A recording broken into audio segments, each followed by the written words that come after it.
नमस्कार दोस्तों, कैसे हैं सभी। तो एक बार फिर मैं आपके सामने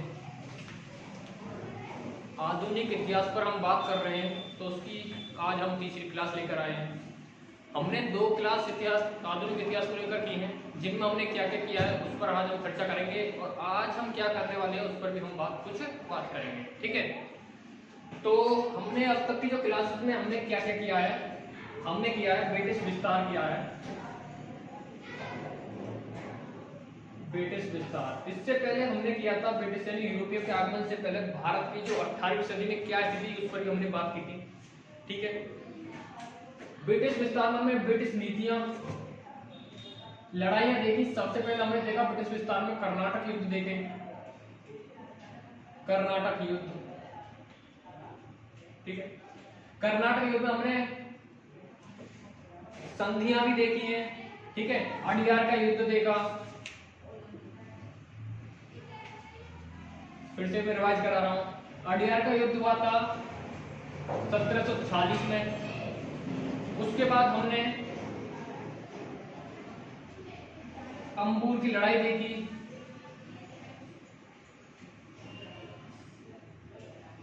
1749 में। पांडिचेरी की संधि देखी, पांडिचेरी की संधि 1755 में। उसके बाद हमने वांडीवास की लड़ाई देखी,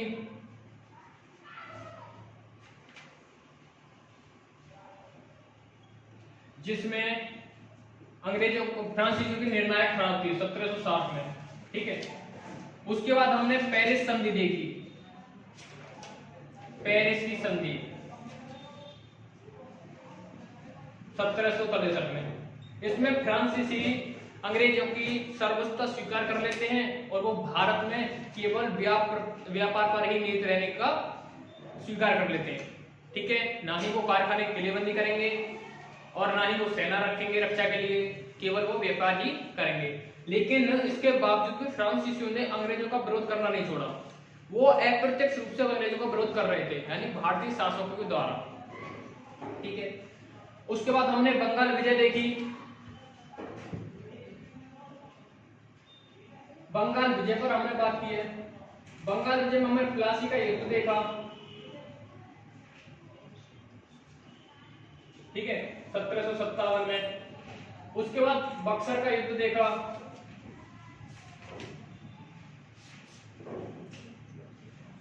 1764 में।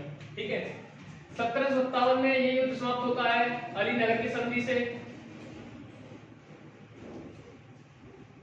अलीनगर की संधि से। 1764 के बाद 1765 में हमने 3 संधियां देखी, जो बंगाल के नवाब, पहली संधि हुई थी इलाहाबाद की संधि, बंगाल के नवाब और मुगल शासक के बीच, जिसमें क्या था 26 लाख रुपए की वार्षिक पेंशन मुगल बादशाह को देने का प्रावधान रखा गया इसमें, और इलाहाबाद पूरा का राजस्व भी, ठीक है, वो भी अंग्रेजों ने अपने अधीन लिया, अवध से लिया था। 1765 की संधि हुई थी दूसरी, ठीक है, अवध के साथ संधि, और तीसरी संधि हुई थी 1765 में भी।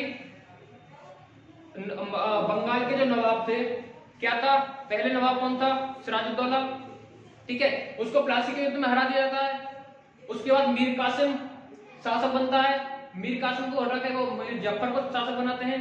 ठीक है, तो मीर कासिम और सिराजुद्दौला और तुम्हारा बंगाल मुगल शासक शाह आलम द्वितीय, तीनों मिलकर के बक्सर का युद्ध करते हैं, जिसमें अंग्रेज की जीत होती है, तीनों हार होती है। तो तीसरी जो 1765 में मीर कासिम के जाने के बाद, मीर कासिम भाग जाता है बक्सर के युद्ध में, दोनों सेनाएं अंग्रेज की सर्वसत्ता स्वीकार लेते हैं, तो मीर कासिम वहां से भाग जाता है बक्सर के युद्ध में।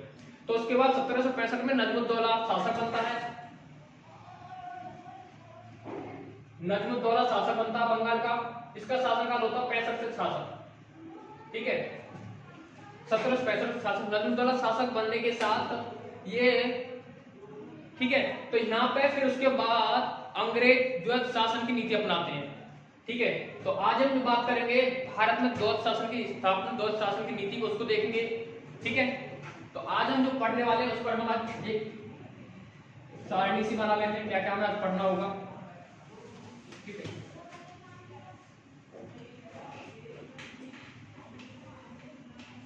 तो आज हम बात करेंगे द्वैत शासन को लेकर के।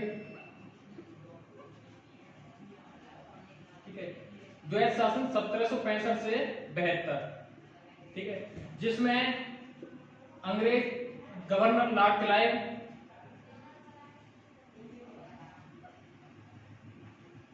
ठीक है, और दूसरे गवर्नर हैं वारेन हेस्टिंग्स।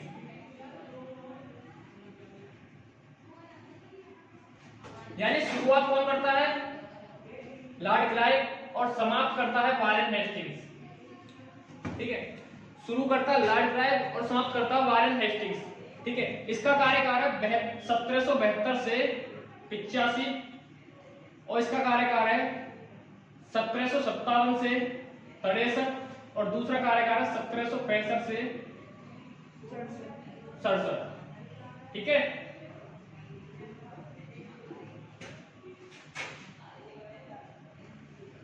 इस पर बात करें। यहां द्वैत शासन का मतलब होता है कि प्रांत और केंद्र में नवाब, प्रांत और केंद्र में यानी नवाब और बंगाल के नवाब और अंग्रेज ईस्ट इंडिया कंपनी के बीच में जो शासन प्रणाली को लेकर जो सिद्धांत अपनाया गया था उसे हम यहाँ द्वैत शासन बोलेंगे।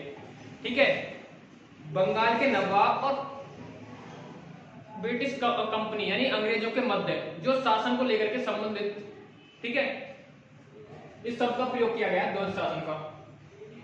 और इसकी द्वैत शासन की नीति क्यों अपनाई गई उस पर भी हम बात करेंगे।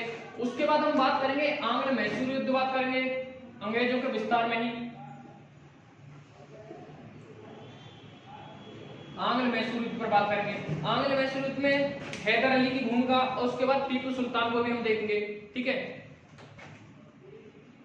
आंग्ल मैसूर युद्ध 4 होते हैं, तो हम चारों पर ही बात करेंगे। तो चारों के कारण भी देखेंगे और परिणाम भी देखेंगे, जिसमें मराठे कभी तो अंग्रेजों का साथ देते हैं और कभी हैदर अली टीपू सुल्तान का भी साथ देते हैं। लेकिन तृतीय और चतुर्थ युद्ध में मराठे और भारतीय जो शासक है वो किसका साथ देते हैं? अंग्रेजों का साथ देते हैं। ठीक है, और यहाँ पे ही आधुनिक विचारों का ज्ञाता माना जाता है इसको, टीपू सुल्तान को भी। ठीक है, तो उस पर बात करेंगे। तो हम शीर्षक डाले द्वैत शासन, और समाप्ति 65 से 72 है। शुरू किया था लॉर्ड क्लाइव ने, समाप्त करता है वारेन हेस्टिंग्स। ठीक है, तो इसमें लिखिए, पहला लिखिए द्वैत शासन क्या है। ठीक है, इसमें हम पढ़ेंगे द्वैत शासन क्या है। तो द्वैत शासन में एक पॉइंट लिख लीजिए, 1765 और 1772 के मध्य, 1765 और 72 के मध्य बंगाल पर कंपनी एवं बंगाल पर कंपनी एवं नवाब के अधिकार के संदर्भ में, नवाब के अधिकार के संदर्भ में इस शब्द का संदर्भ में इस शब्द का प्रयोग किया गया है, प्रयोग किया जाता है। और इस द्वैत शासन में क्या था कि देखिए आगे इसी में कंपनी के पास दीवानी अधिकार थे, यानी अंग्रेजों के पास तो दीवानी अधिकार थे, और प्रशासन नवाब के हाथ में था। प्रशासनिक जो दायित्व था वो नवाब के हाथ में था, यानी कुछ भी अगर हानि हो रही है तो वो नवाब भुगतेगा, और वसूलेगा कौन? कंपनी। अंग्रेज वसूलेंगे, दीवानी अधिकार थे। ठीक है, तो लिख लीजिए, कंपनी के पास दीवानी अधिकार थे तथा वही नवाब के पास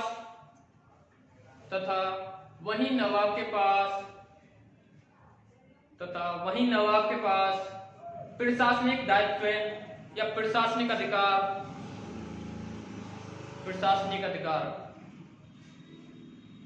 हालांकि प्रशासन का भी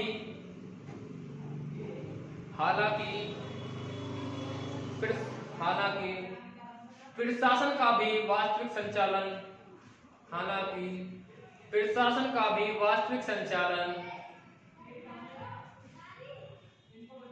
कंपनी के निर्देशों पर होता था। वास्तविक संचालन कंपनी के निर्देशों पर होता था। केवल नाम मात्र के लिए नवाब था, करना किसके थ्रू था? अंग्रेजों के, यानी अंग्रेज जैसा कहते थे ऐसा करना होता था। और फिर भी दायित्व किसको दिया था? नवाबों को। राजस्व कौन वसूल रहा है? अंग्रेज वसूल रहे हैं। यानी एक तरह से क्या बोले कि अप्रत्यक्ष भारत नियंत्रण था अंग्रेजों का। प्रत्यक्ष नियंत्रण क्यों नहीं किया? यानी द्वैध शासन क्यों अपनाया उन्होंने?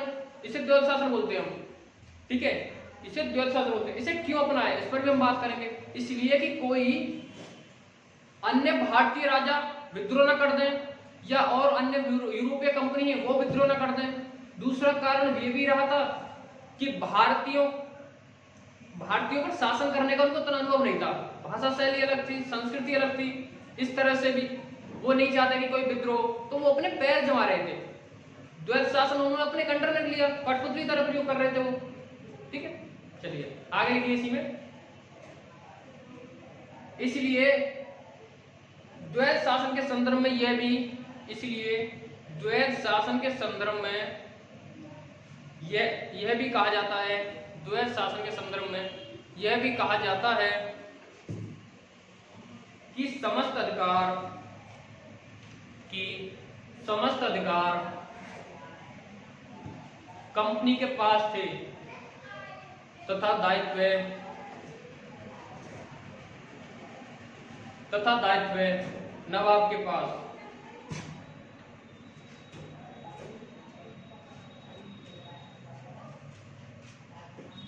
ठीक है। अगला आइडिया डाल सकते हो कि द्वैध शासन की आवश्यकता क्यों पड़ी, यानी द्वैध शासन की नीति क्यों?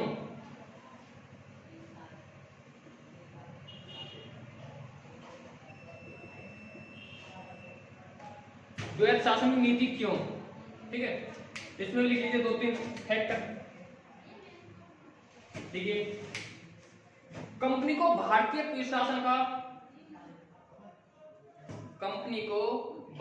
प्रशासन का विशेष अनुभव नहीं था। पहला तो कारण यह भी रहा था कि द्वैध शासन क्यों लाया गया। कंपनी को भारतीय प्रशासन का विशेष अनुभव नहीं था। दूसरा लिख लीजिए, प्रत्यक्ष प्रशासन की स्थिति में अगर वो डायरेक्ट शासन करते तो विदेशी कंपनी विद्रोह करती, और भी तो विदेशी कंपनी थी, डच थी, फ्रांसीसी भी थी, पुर्तगाली, ठीक है। प्रत्यक्ष प्रशासन की स्थिति में विदेशी कंपनियां एकजुट होकर कंपनी का विरोध कर सकती थी, ठीक है। अगला लिखिए, अगला पॉइंट, भारतीय राज्य तथा भारतीय जनता द्वारा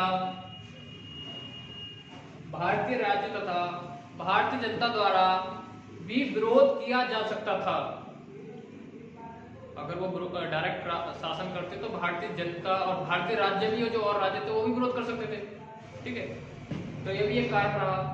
अगला लिखिए, कंपनी का मुख्य लाभ आर्थिक था। कंपनी का मुख्य लाभ यानी मुख्य लक्ष्य आर्थिक लाभ था।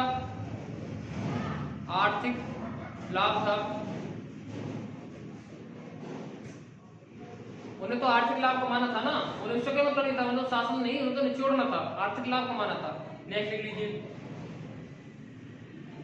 कंपनी एवं ब्रिटिश सरकार के संबंधों को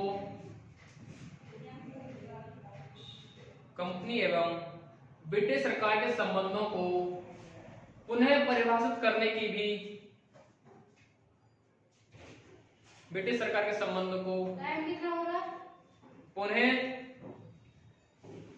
करने की भी आवश्यकता होगी।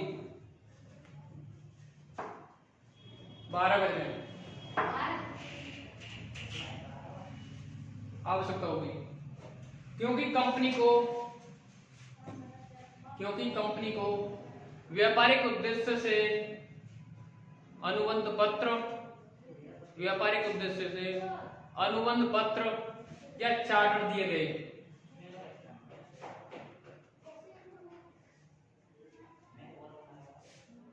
ठीक है,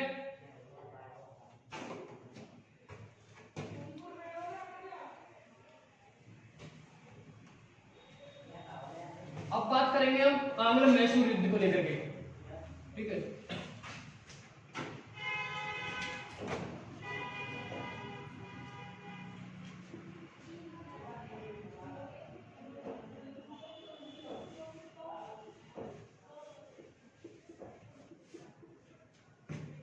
आप शीर्षक डालिए आंग्ल मैसूर युद्ध। ठीक है, सबसे पहले हम बात करेंगे आंग्ल मैसूर युद्ध की पृष्ठभूमि पर।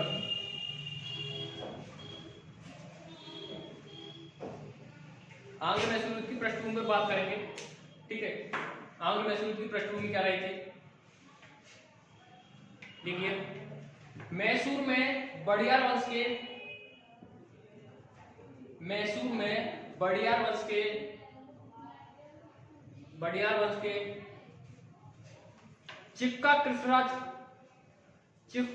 कृष्णराज का शासन था।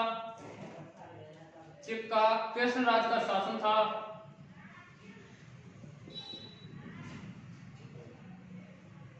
मैसूर की सेना में ही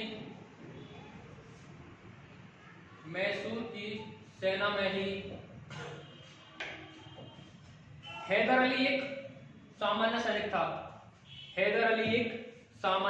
था।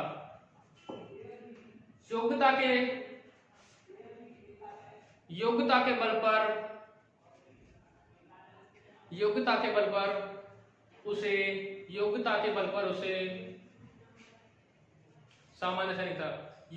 पर उसे डिंडी कुल का फौजदार बनाया। ठीक है, और फिर मैसूर का सेनापति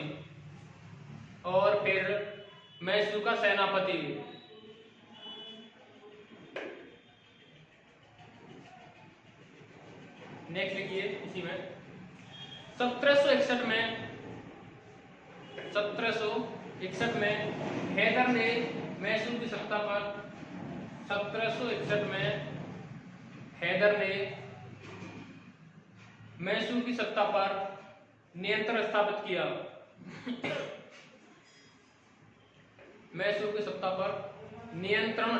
किया। तथा 1761 से 66 के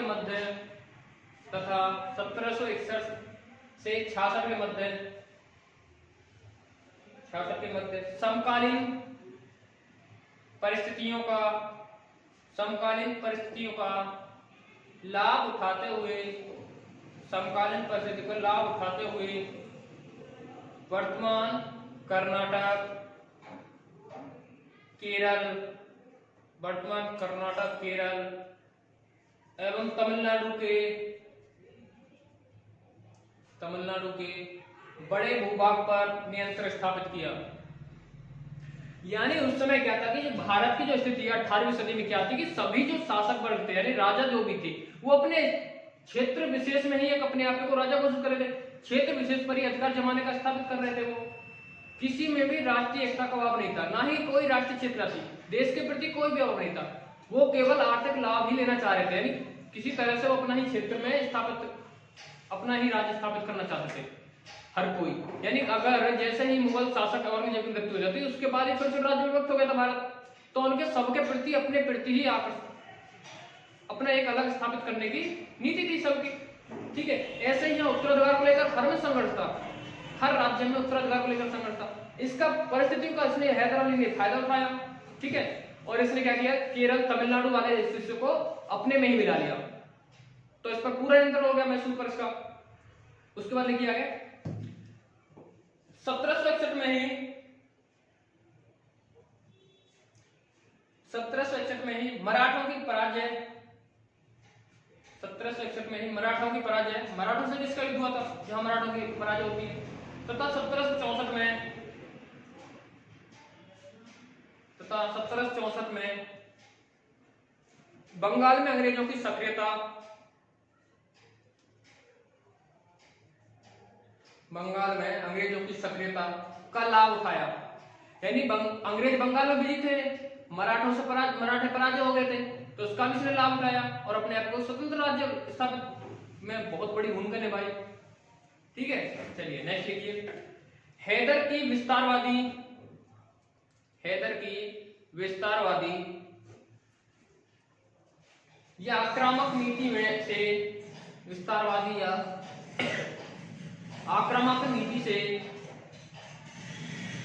अंग्रेजों के साथ साथ मराठे भी चिंतित थे। अंग्रेजों के साथ साथ मराठे भी चिंतित थे।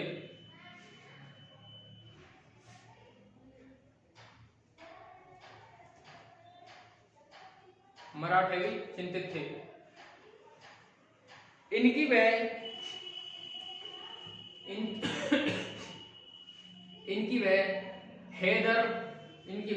हैदर की महत्वाकांक्षा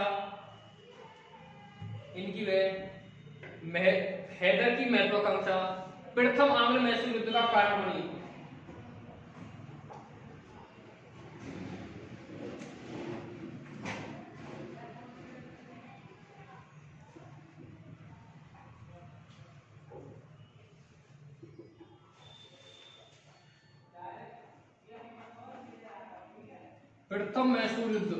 प्रथम आंग्ल मैसूर युद्ध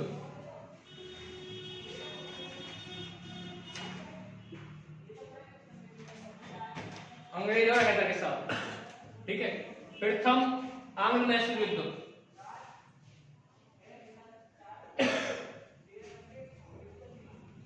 कारण पता चल गया तुम्हें कैसे हुआ था, क्योंकि आपसे महत्वाकांक्षा थी। इधर विस्तारवादी नीति जिसकी हैदर की, वो विस्तार करना चाहता था, उधर मराठे भी चिंतित थे उसकी विस्तारवादी नीति लेकर, क्योंकि वो मराठों पर भी अपना स्थापित करना चाहता, महाराष्ट्र पर भी। इधर निजाम भी और उधर अंग्रेज भी। ठीक है, तो इस बात से वो चिंतित थे।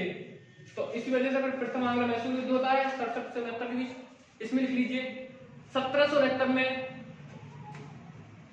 1769 में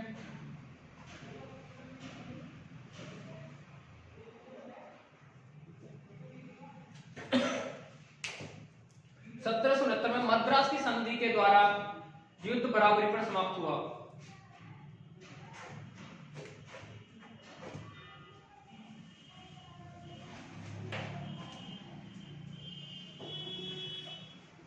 द्वितीय आंग्ल मैसूर युद्ध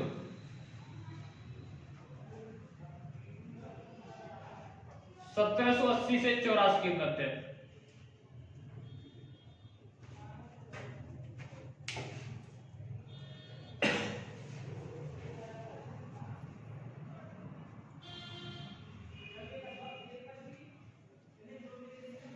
ठीक है, इसमें के लिए कारण और घटनाक्रम।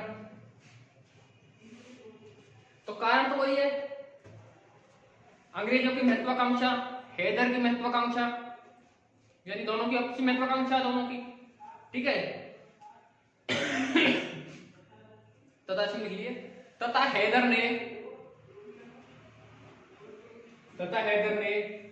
यहां पर क्या होता है कि मराठे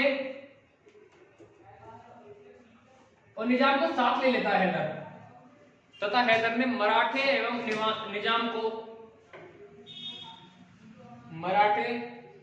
निजाम को लेकर ब्रिटिश विरोधी गठबंधन बनाया।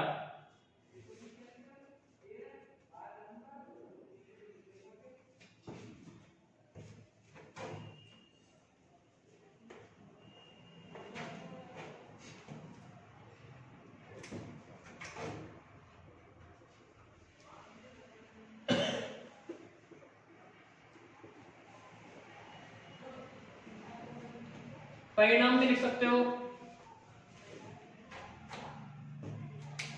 परिणाम लिख लीजिए 1784 में मंगलौर की संधि के द्वारा 1784 में मंगलौर की संधि के द्वारा युद्ध समाप्त हुआ। बराबरी पर समाप्त हुआ, ये भी निर्णायक रहा। ठीक है,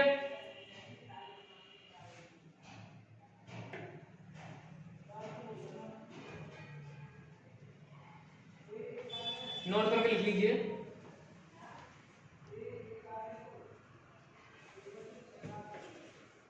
1782 में 1782 में हैदर अली की मृत्यु के बाद 1782 में हैदर अली की मृत्यु के बाद हैदर अली की मृत्यु के बाद टीपू सुल्तान शासक बना। टीपू सुल्तान शासक बना एवं युद्ध का नेतृत्व किया एवं युद्ध का नेतृत्व किया। ठीक है, नेक्स्ट लिखिए सी में नोट नहीं। प्रथम दोनों युद्धों में निजाम एवं मराठे, देखो प्रथम युद्ध होता है तो इसमें हैदर था, दूसरी तरफ थे अंग्रेज, और इसमें अंग्रेजों का साथ दिया तो निजाम और मराठों ने। द्वितीय युद्ध में अंग्रेजों और हैदर के बीच हुआ, हैदर का साथ दिया तो निजाम और मराठे ने। तो लिख लीजिए, प्रथम दोनों युद्ध में निजाम एवं मराठे, प्रथम दोनों युद्ध में निजाम एवं मराठे कभी अंग्रेजों की तरफ तो कभी हैदर की तरफ लड़े, कभी अंग्रेजों की तरफ तो कभी हैदर की तरफ से लड़े, हैदर की तरफ से लड़े।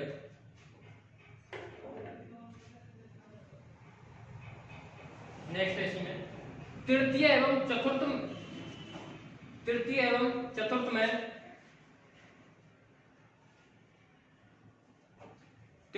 चतुर्थ में प्रारंभ से अंत तक, तृतीय एवं चतुर्थ में प्रारंभ से चतुर्थ तक, प्रारंभ से अंत तक निजाम एवं मराठों ने अंग्रेजों का साथ दिया।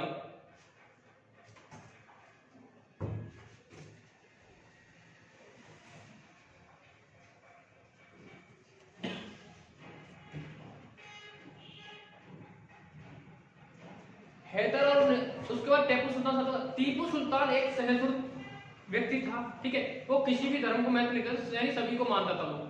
इसके 100 मीटर की दूरी पर एक मंदिर था, वहां पर ये डेली वहां जाता भी था। ठीक है, तो इसकी जो विस्तारवादी नीति थी ये बहुत ही आधुनिक विचारों का व्यक्ति था। ठीक है, तो ये भी एक कारण बनता है, इसके भी काफी कारण थे जो अंग्रेजों को उकसाते, यानी युद्ध के लिए उकसाया जाता है। इसमें अपनी अपनी महत्वाकांक्षा तो रहेगी सभी की। ठीक है, अलग अलग कारण रहते हैं, बहुत से ऐसे कार्य थे टीपू सुल्तान के जिनसे आंग्ल में युद्ध होना आवश्यक था। ठीक है, तो अब हम टीपू सुल्तान के कुछ कार्य देख लेते हैं।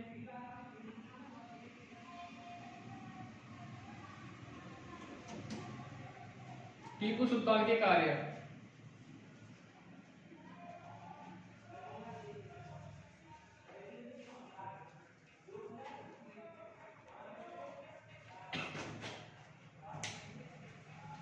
ठीक है,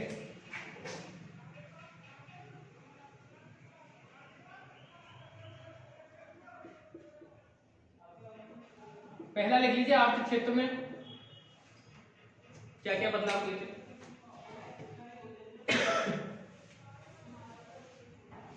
टीपू ने मध्यस्थों को समाप्त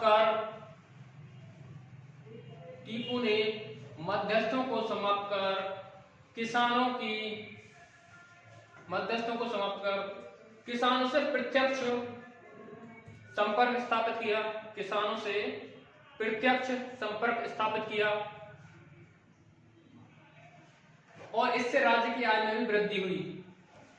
यानी किसानों से जो बिचौलिए थे, पहले जो किसानों से टैक्स खरीदना, उसके बाद अधिकारी देना, शासक तक पहुंचता था, तो उसने क्या किया, सबको खत्म करके डायरेक्ट किसानों से संपर्क स्थापित किया, किसानों से हालचाल पूछना, किसानों से वार्तालाप करना।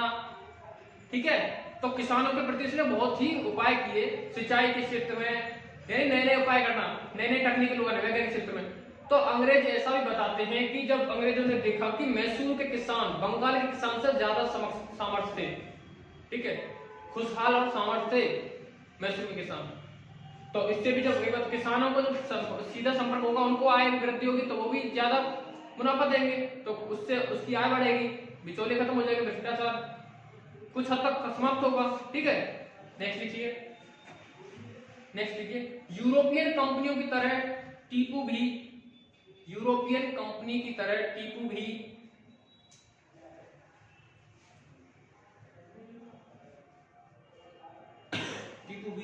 व्यापारिक कंपनी की स्थापना का इच्छुक था। व्यापारिक कंपनी की स्थापना का इच्छुक था, यानी व्यापारिक कंपनी अगर बढ़ेंगी तो आय होगी, आर्थिक क्षेत्र में उसको भी इसके भी वृद्धि होगी, इससे भी इसको फायदा होगा। औद्योगिक क्षेत्र में वृद्धि होगी, औद्योगिक विकास होगा। ठीक है, नेक्स्ट लिखिए। फ्रांस तुर्की मॉरिशस तथा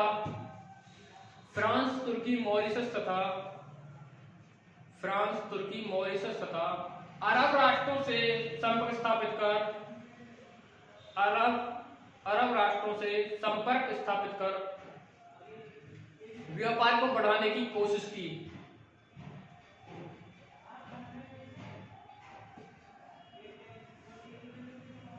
नेक्स्ट लिखिए।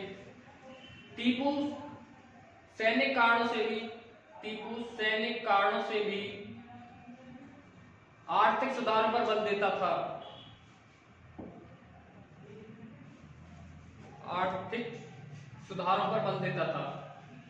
और सैनिक शक्ति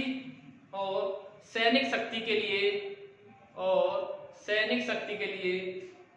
आर्थिक शक्ति को आवश्यक मानता था। ठीक है, ये आर्थिक क्षेत्र में उसने विभिन्न सुधार किए थे। जब सैनिकों की शक्ति मजबूत होगी तो आर्थिक क्षेत्र में भी उसकी वृद्धि होगी। ठीक है, प्रभाव पड़ेगा ना, भ्रष्टाचार कम होगा, सिंपल सी बात है। तो इसका एक महत्वपूर्ण कार्य थे आर्थिक क्षेत्र में। उसके बाद लिखिए सैनिक क्षेत्र में, यानी इसने सैनिक क्षेत्र में भी बहुत बदलाव किए थे।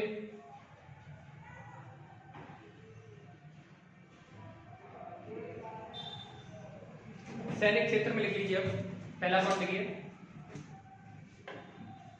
फ्रांसीसियों के सहयोग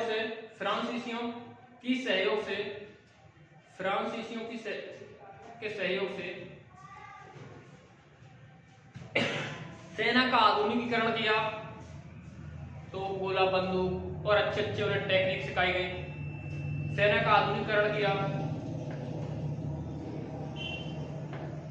नेक्स्ट लिखिए। नौसेना के विकास के लिए डॉकयार्ड का निर्माण किया। नौसेना के विकास के लिए डॉकयार्ड का विकास किया।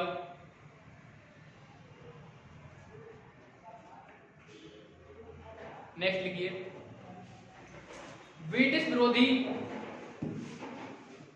विरोधी राष्ट्रों से गठबंधन बनाने का प्रयास। ब्रिटिश विरोधी राष्ट्रों से गठबंधन बनाने का प्रयास। ब्रिटिश विरोधी राष्ट्रों से गठबंधन बनाने का प्रयास, जैसे फ्रांस, तुर्की आदि। ठीक है, नेक्स्ट लिखिए। चौथे युद्ध के पूर्व टीपू ने नेपोलियन से सहयोग के लिए पत्र लिखा। नेपोलियन से सहयोग के लिए पत्र लिखा।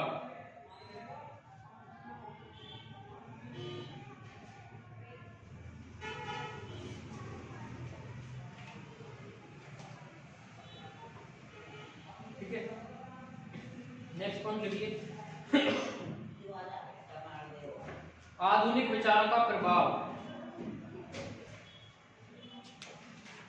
अगला लिखिए, आधुनिक विचारों का प्रभाव, यानी टीपू सुल्तान पर आधुनिक विचारों का प्रभाव था। जैसे स्वतंत्रता, एकता, ठीक है, सहिष्णुता,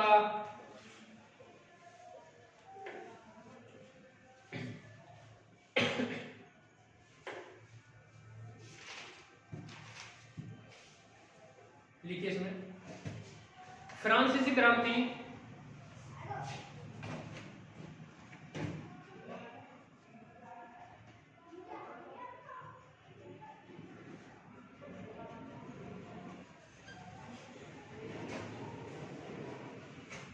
फ्रांसीसी क्रांति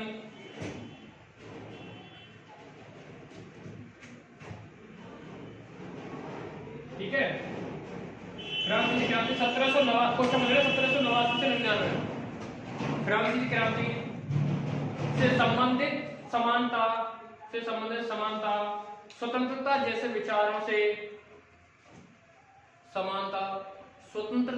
विचारों से टीपू सुल्तान परिचित था।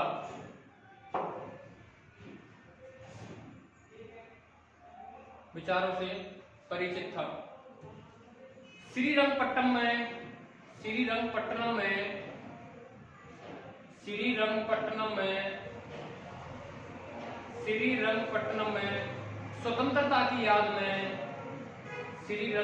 में स्वतंत्रता की याद में एक वृक्ष लगाया।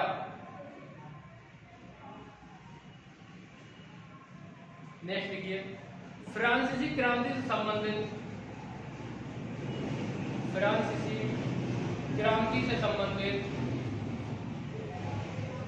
जैकोबिन क्लब का सदस्य था। फ्रांसीसी क्रांति से संबंधित जैकोबिन क्लब का सदस्य था। आधुनिक विचारों से प्रभावित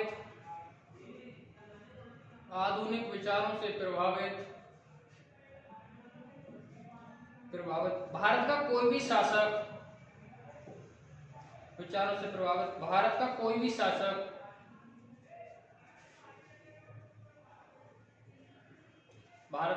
शासक ब्रिटिश महत्वाकांक्षा के रास्ते में बाधक हो सकता था।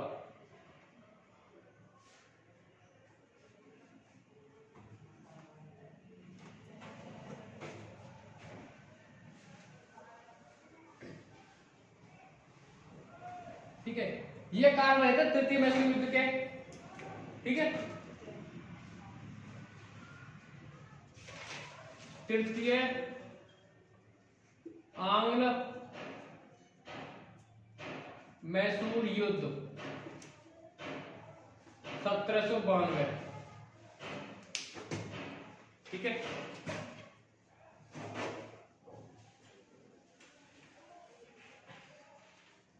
पृष्ठभूमि तो पता चल गई, तृतीय आंग्ल मैसूर युद्ध की पृष्ठभूमि क्या थी। ठीक है, अब इसमें कुछ पॉइंट लीजिए कारण के।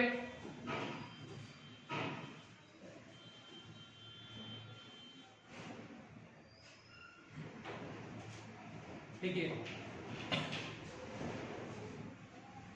कारण सेम है, वही मैं बताता रहा हूं, बार बार बता रहा हूं। कारण ये रहेगा महत्वाकांक्षा, यानी अंग्रेजों एवं टीपू की महत्वाकांक्षा, पहला कारण।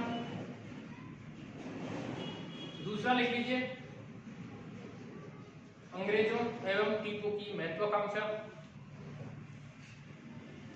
दूसरा, टीपू सुल्तान के कार्य।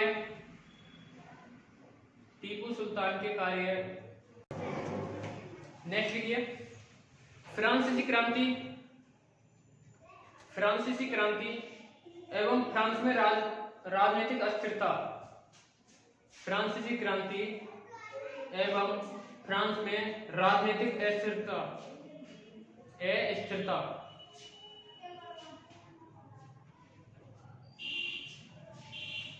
नेक्स्ट है निजाम एवं मराठों के साथ अंग्रेजों का गठबंधन। निजाम एवं मराठों के साथ अंग्रेजों का गठबंधन।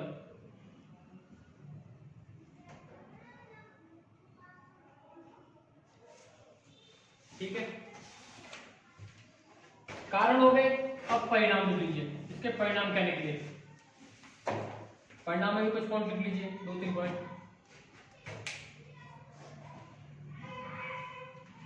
ठीक है, युद्ध में टीपू सुल्तान की पराजय, कोमा, या नेक्स्ट लिख लीजिए, नेक्स्ट पॉइंट, टीपू सुल्तान की पराजय। नेक्स्ट लिख लीजिए, आधा भूभाग ब्रिटिश गठबंधन को देना पड़ा। आधा भूभाग ब्रिटिश गठबंधन को देना पड़ा।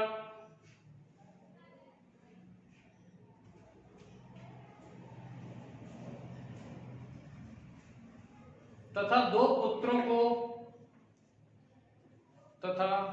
पुत्रों को बंधक के रूप में अंग्रेजों के पास छोड़ना पड़ा। बंधक के रूप में अंग्रेजों के पास छोड़ना पड़ा। नेक्स्ट लिखिए। और एक बड़ी धनराशि हर्जाने के रूप में देनी पड़ी। हर्जाने के रूप में देनी पड़ी।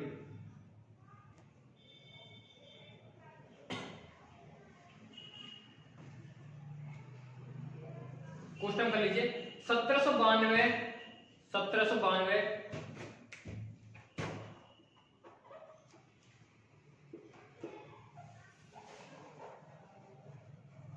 श्रीरंगपट्टनम की संधि।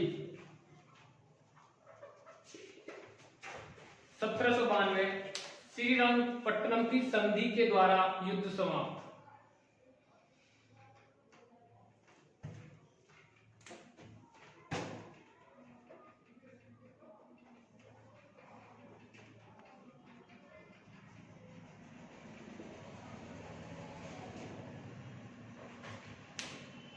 ठीक है। लॉर्ड कॉर्नवालिस का एक स्टेटमेंट इसके लिए टीपू सुल्तान के बारे में क्या लिखता है, लिखिए इन्वर्टेड कॉमा में। मैंने अपने मित्रों को शक्तिशाली बनाए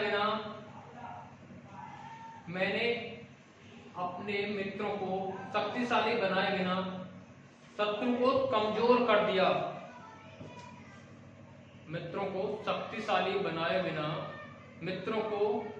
शत्रु को कमजोर कर दिया। ठीक है।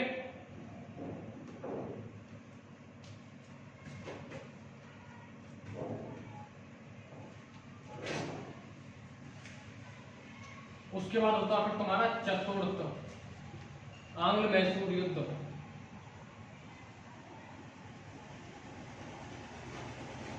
चतुर्थ आंग्ल मैसूर युद्ध।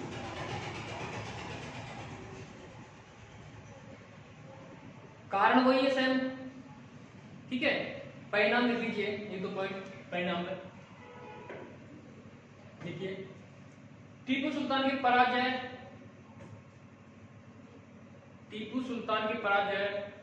तथा श्रीरंगपट्टनम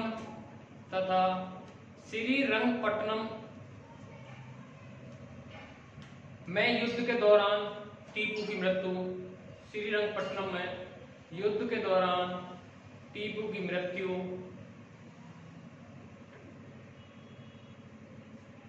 नेक्स्ट लिखिए। मैसूर पर अंग्रेजों का नियंत्रण।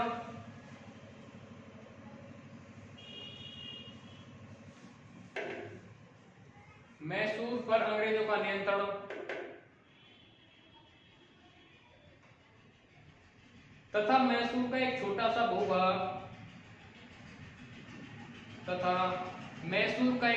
भूभाग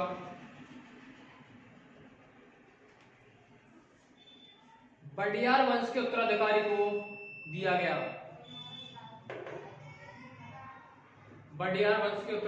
दिया गया।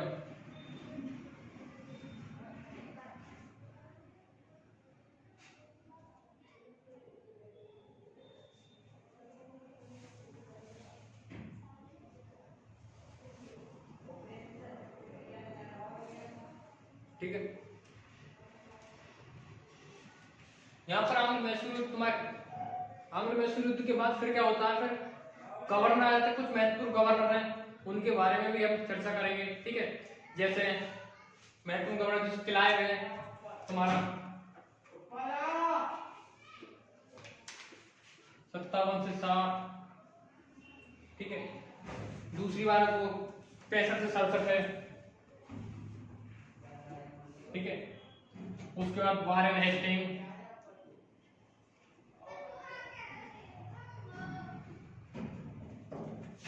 फिर आते तुम्हारे लॉर्ड कॉर्नवालिस है, वेलेजली है, जो महत्वपूर्ण गवर्नर है। ठीक है। विलियम बेंटिक्स, इसी जो गवर्नर उनके बारे में हम भी बात करेंगे। ठीक है।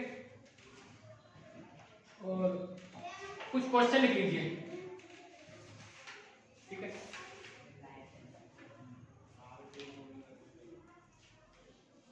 क्वेश्चन लिख लीजिए, जो डायरेक्ट क्वेश्चन तुम यहां से सॉल्व कर सकते हो, क्वेश्चन को लिखवा रहा हूं मैं। लेवल 1 के क्वेश्चन है, कैसे हो सकते लेवल 1 के, जैसे लिखिए प्लासी की लड़ाई के कारणों व परिणामों का संक्षिप्त में वर्णन कीजिए। प्लासी की लड़ाई के कारणों एवं परिणामों का संक्षिप्त वर्णन कीजिए।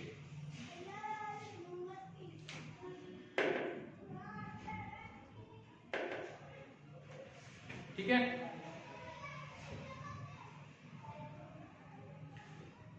एक और क्वेश्चन लिख लीजिए, बंगाल विजय के विभिन्न चरणों को बताएं। बंगाल विजय के विभिन्न चरणों को बताएं।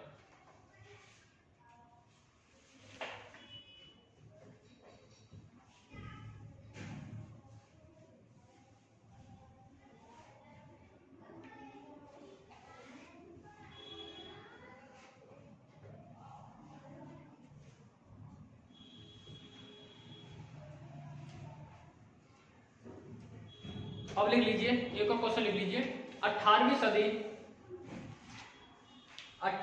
के मध्य में भारत विखंडित राज्य की छाया से ग्रसित था। 18वीं सदी के मध्य में भारत विखंडित राज्य की छाया से ग्रसित था। स्पष्ट करें। ये लेवल 1 के क्वेश्चन है, यानी जैसे मैंने कराया वहां से तुम्हें केवल जो का त्यों करना पड़ेगा क्वेश्चन को, ठीक है।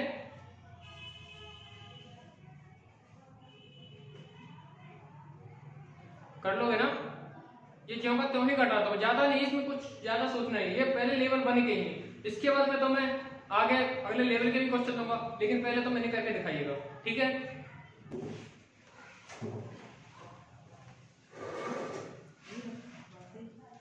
चलिए अब लिखिए कुछ जो ब्रिटिश विस्तार में कुछ महत्वपूर्ण गवर्नर है, जो है जिनका ज्यादा मैं होता हूं उनके बारे में लिखवा देता हूं। तो पहला लिख लीजिए, क्लाइव ब्रिटिश साम्राज्य के संस्थापक के रूप में, यानी क्लाइव को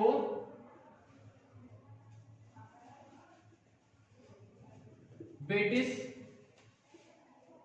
विस्तार का संस्थापक कहा जाता है।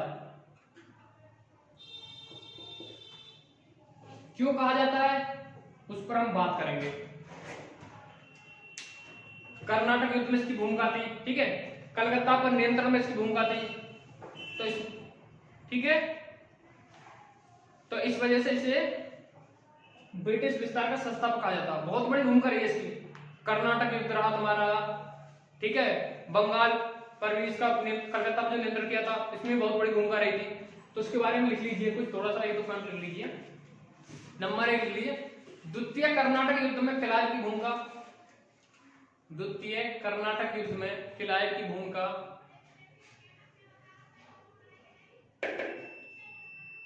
1757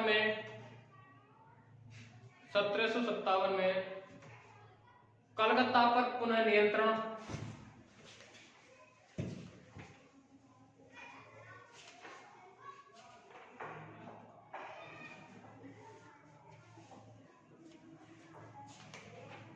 प्लासी के पूर्व षड्यंत्रों में, अगला है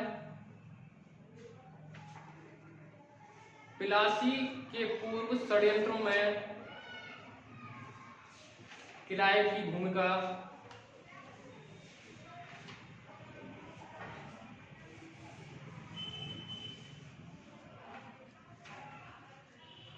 नेक्स्ट लिखिए, प्लासी की लड़ाई में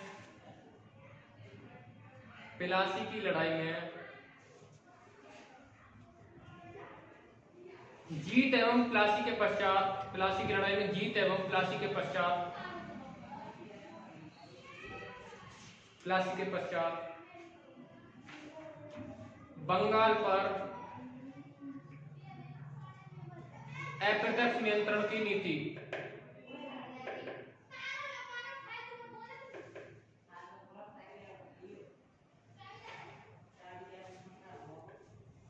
नेक्स्ट देखिए, बक्सर युद्ध के पश्चात बंगाल, अवध एवं मुगलों से संबंध निर्धारण में क्लाइव की भूमिका।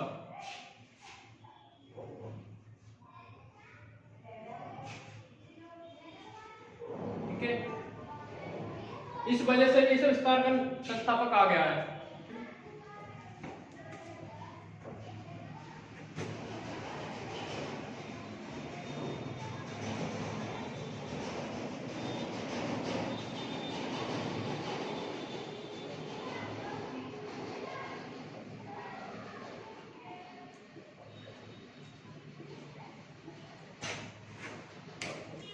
लॉर्ड वेलेस्ली के बारे में लिख लीजिए कुछ पॉइंट, ये भी महत्वपूर्ण गवर्नर है। ठीक है, यहाँ से भी क्वेश्चन बनते हैं। बाकी देखो, तुम्हें किताब पढ़नी पड़ेगी, मैं सारा कुछ नहीं यहाँ करा सकता, मैं केवल तुम्हें मेथड बता, तरीका बता रहा हूँ कैसे कैसे हमें पढ़ना होगा, कैसे लिंकिंग करना होगा। महत्वपूर्ण जो टॉपिक मैं करा देता हूँ। ठीक है, बाकी किताब बिपिन चंद्रा की आधुनिक भारत का इतिहास सबसे महत्वपूर्ण किताब है, उसे आप फॉलो कर सकते हो। ठीक है, इसके बारे में लिख लीजिए, पॉइंट लिखिए, पहला पॉइंट लिखिए, भारत में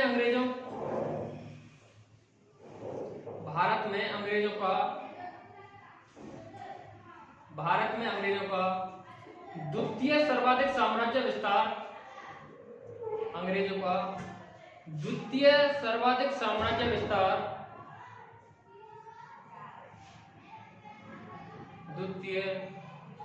साम्राज्य विस्तार वेलेस्ली के समय हुआ। वेलेस्ली के समय हुआ।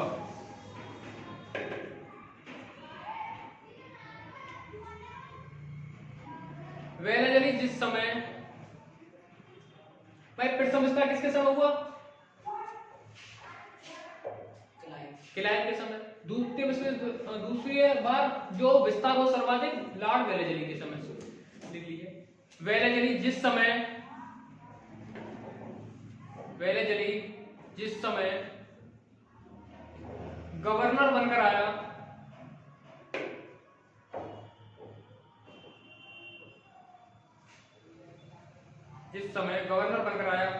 उस समय यूरोप में नेपोलियन का उत्थान हो रहा था।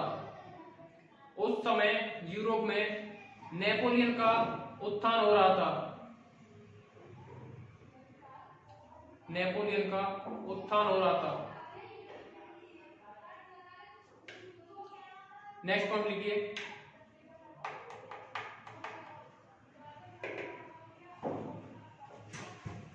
साम्राज्य विस्तार की महत्वाकांक्षा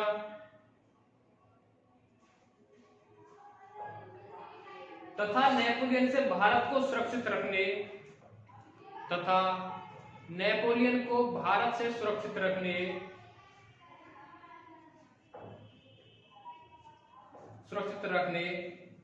से उद्देश्य वेलेस्ली ने आक्रामक नीति अपनाई।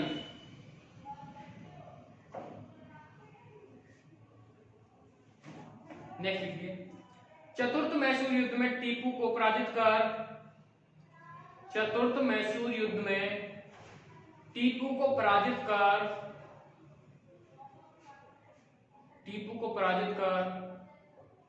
मैसूर पर नियंत्रण स्थापित किया। भाई लॉर्ड वेलेस्ली का कार्यकाल कितना है? 98 से 1805। और चतुर्थ मैसूर युद्ध कब हुआ था? 1799 हुआ था। तो क्वेश्चन ये अगर आपसे पूछा जाए कि चतुर्थ मैसूर युद्ध में गवर्नर कौन था, तो लॉर्ड वेलेस्ली था, क्योंकि इसका समय काल कितना है? 98 से 5 है। यानी आप क्वेश्चन को इस तरह से फ्रेम कर सकते हो, क्वेश्चन को पढ़ने से आप तुरंत कर सकते हो, याद कर सकते हो कि हाँ चतुर्थ मैसूर युद्ध कब हुआ था? 1799 में, और इसका कार्यकाल 98 से 5 है। ठीक है, चलिए नेक्स्ट लिखिए, द्वितीय मराठा युद्ध में मराठों को पराजित कर मराठा युद्ध में मराठों को पराजित कर अंग्रेजों को निर्भर बनाया।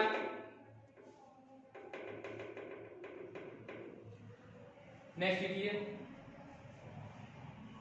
निर्भर बनाया। नेक्स्ट, वेलेजली का कार्यकाल,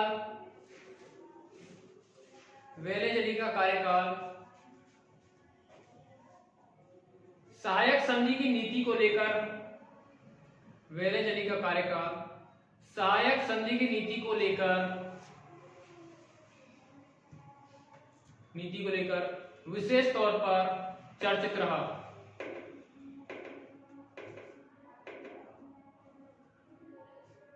नेक्स्ट लिखिए, चर्चित रहा। नेक्स्ट लिखिए, इस नीति के अंतर्गत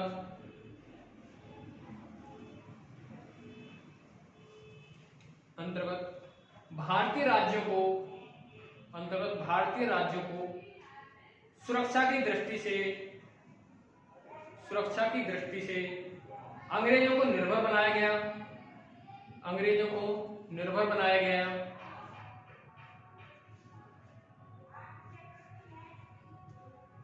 कोष्टक में लिख लेना, फ्रांसीसी गवर्नर डुप्ले को इस नीति का जनक माना जाता है।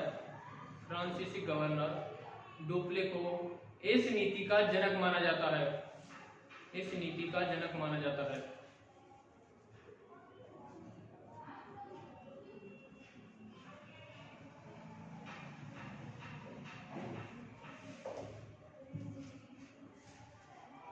नेक्स्ट लिखिए, वेलेजली ने इस नीति को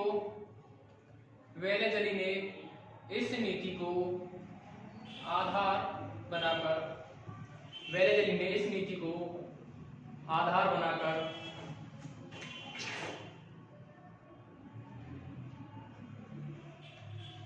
हैदराबाद, मैसूर, तंजौर,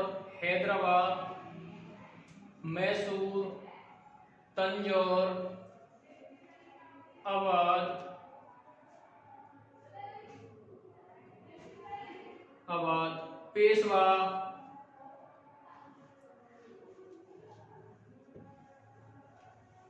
पेशवा, सिंधिया इत्यादि को अपने अधीन किया। ठीक है, सहायक संधि के तहत। अब कोष्टक में लीजिए, क्लाइव ने सर्वप्रथम अवध के साथ सहायक संधि की। अवध के साथ सहायक संधि की।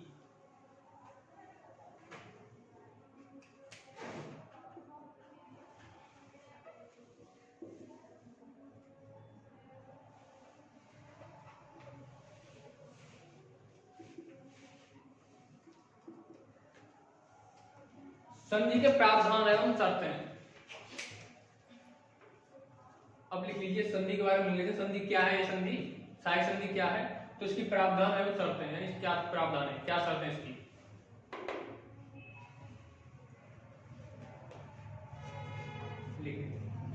संधिकर्ता राज्य की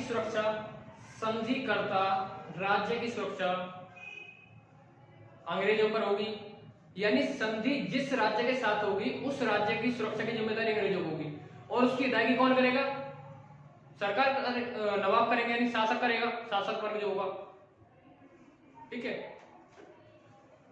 नेक्स्ट लिख लीजिए, सुरक्षा के प्रतिफल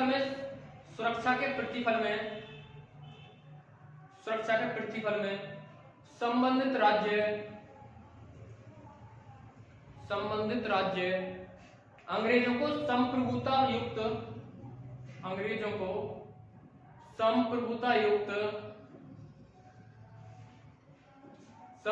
युक्त भूभाग देगा।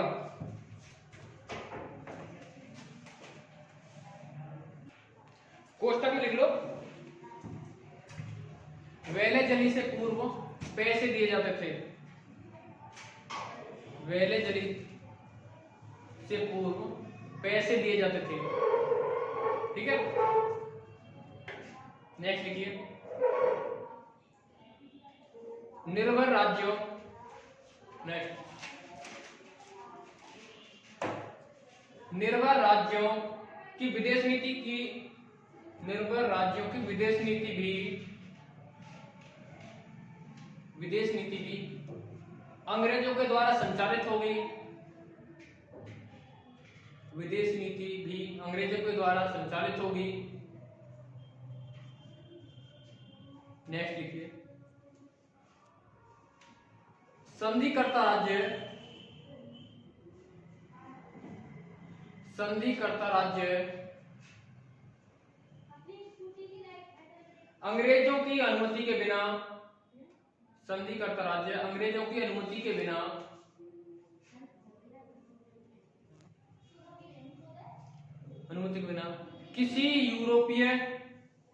किसी यूरोपियन को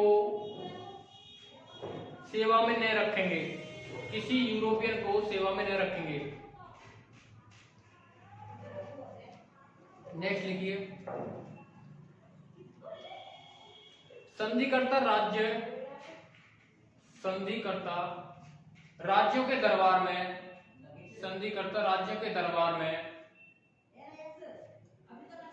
एक ब्रिटिश रेजिमेंट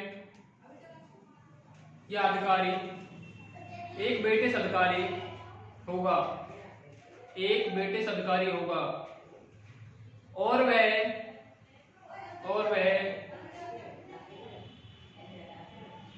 वह आंतरिक मामलों में हस्तक्षेप नहीं करेगा। लेकिन हस्तक्षेप वो करते थे, ये तो बस प्रावधान के तहत था। विदेश नीति में अंग्रेजों की भूमिका रहेगी, किसी को नियुक्ति करनी है तो अंग्रेजों की सलाह से होगा, सुरक्षा तो अंग्रेजों के, यानी पूरी तरह से उसको अपने ही जाल में फंसा देना, ये इनकी सहायक नीति थी। ठीक है, अब लिख लीजिए, अंग्रेजों के दृष्टिकोण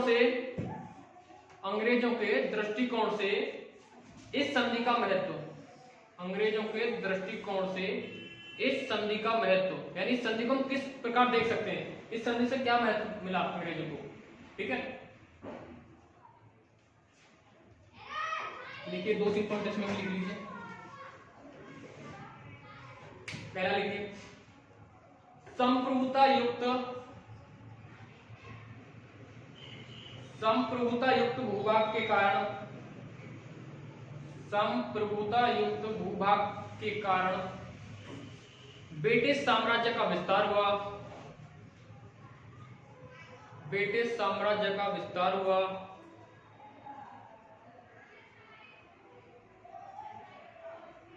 ब्रिटिश साम्राज्य का विस्तार हुआ। नेक्स्ट लिखिए, अक्सर भूभाग के रूप में, अक्सर भूभाग के रूप में,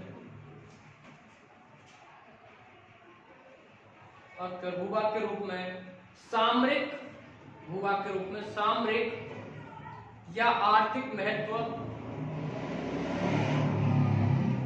सामरिक या आर्थिक महत्व के स्थानों पर नियंत्रण स्थापित किया गया, के स्थानों पर नियंत्रण स्थापित किया गया।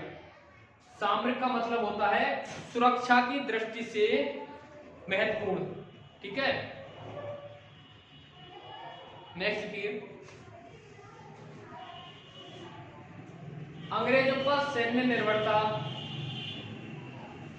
अंग्रेजों पर सैन्य निर्भरता के कारण, सैन्य निर्भरता के कारण भारतीय राज्य अंदर से खोखले हो गए। सैन्य निर्भरता के कारण भारतीय राज्य अंदर से खोखले हो गए।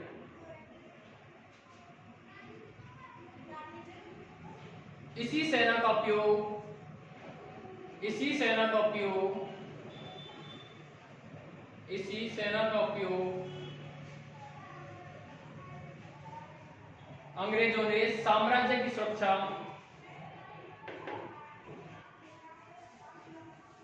अंग्रेजों ने साम्राज्य की सुरक्षा,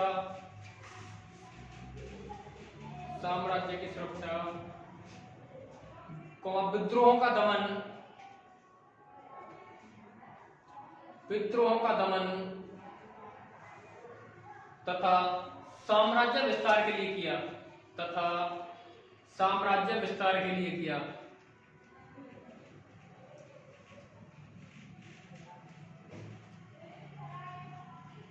नेक्स्ट लिखिए, भारतीय राज्यों की विदेश नीति, भारतीय राज्यों की विदेश नीति, भारतीय राज्यों की विदेश नीति पर नियंत्रण स्थापित कर, पर नियंत्रण स्थापित कर उन्हें ब्रिटिश विरोधी गठबंधन, नियंत्रण स्थापित कर उन्हें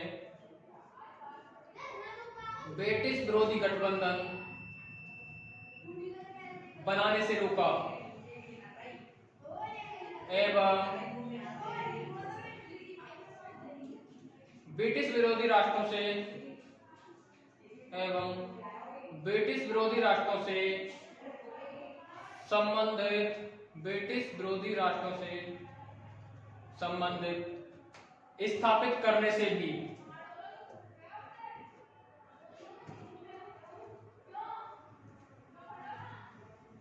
नेक्स्ट लिखिए,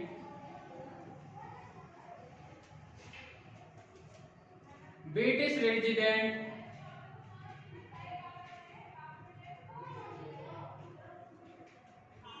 प्राय आंतरिक मामलों में हस्तक्षेप करता था। यानी संधि में क्या प्रावधान था कि ब्रिटिश अधिकारी कोई भी आंतरिक मामलों में हस्तक्षेप नहीं करेगा, लेकिन प्राय आंतरिक मामलों में हस्तक्षेप करता था, और वह एक प्रकार से वास्तविक शासक बन बैठा, और वह एक विशेष प्रकार से वास्तविक शासक बन बैठा। अगला पॉइंट लिखो, भारतीय राजस्व पर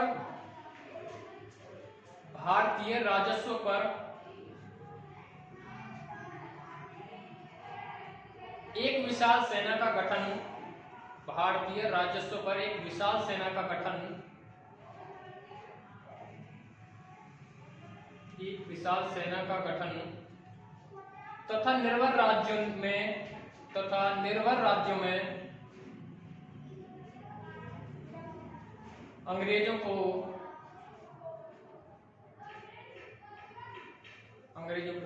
विभिन्न प्रकार की आर्थिक सुविधाएं भी मिली। ठीक है, गॉट इट। तो ये थे सहायक संधि के शर्तें और प्रावधान। ठीक है, चलिए तो एक बार रिकॉल कर लेते हैं आज हमने क्या क्या पढ़ा है। सबसे पहले में आज हमने देखा द्वैध शासन देखा। ठीक है, उसके बाद आंग्ल मैसूर युद्ध पर बात करी हमने। चारों आंग्ल मैसूर युद्ध देखे। उसके बाद हमने महत्वपूर्ण जो गवर्नर यानी ब्रिटिश विस्तार में जिनका महत्वपूर्ण योगदान रहा या विस्तार नीति का जो संस्थापक है उस पर बात करी हमने। क्लाइव और वेरेजरी पर थोड़ी सी चर्चा करी। उसके बाद हमने देखा सहायक संधि क्या है, इसकी शर्तें और प्रावधान क्या है, और अगला देखा था हमने इसका महत्व क्या निकला, अंग्रेजों को इस पर क्या प्रभाव पड़ा, अंग्रेजों से क्या महत्व मिला इससे। ठीक है, इस पर भी हमने बात करी। कुछ मैंने क्वेश्चन भी लिखवाए तुमको। ठीक है, इसको आप पढ़ के आएंगे। आगे मैं आपको फिर कुछ और क्वेश्चंस यानी लेवल 2 के क्वेश्चन दूंगा कल, वो भी आपको करके आने होगा। ठीक है, तो आज के लिए इतना ही। चलिए, थैंक यू क्लास।